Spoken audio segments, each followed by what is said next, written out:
Welcome to my video diary about Y2K. So, if you look, here's some things that people were into in our childhoods.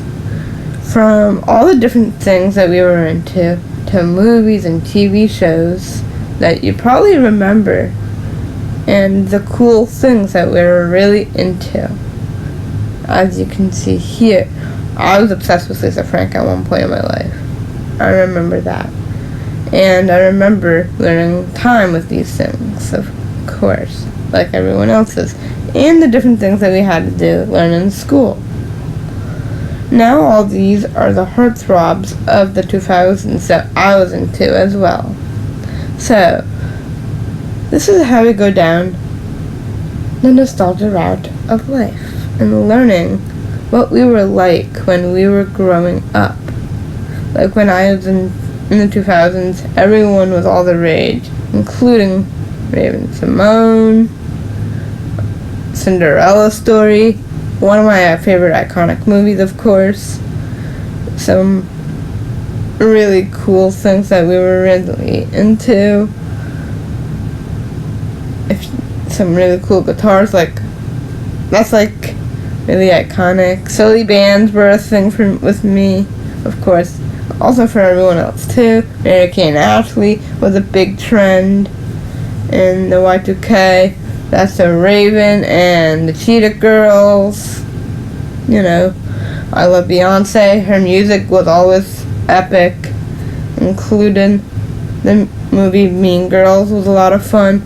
And then Hilary Duff came onto the stage, and she really made 2000s happen for all of us. Here's after Raven. And then we have Aquamarine, which is also my favorite summer movie, which I recommend.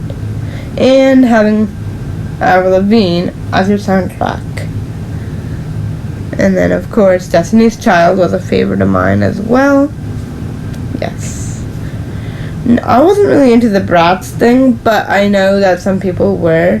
So it's really, really cool. Learning about Y2K really just made me think about growing up and all the cool things that we had and movies that we watched. And one day, looking back on these things, and when you have kids, it's wow, they really lived a very interesting life growing up when we were kids. You know, so it's really inspiring for us to know about these things. You know, learning about the different kinds of magazines that were out there, making soundtracks off of CDs. I've always loved doing that, and scrapbooking, really getting into it. And of course, some really fun stuff here. Hope all enjoyed this Y2K inspired video, and I'll see you all in the next one.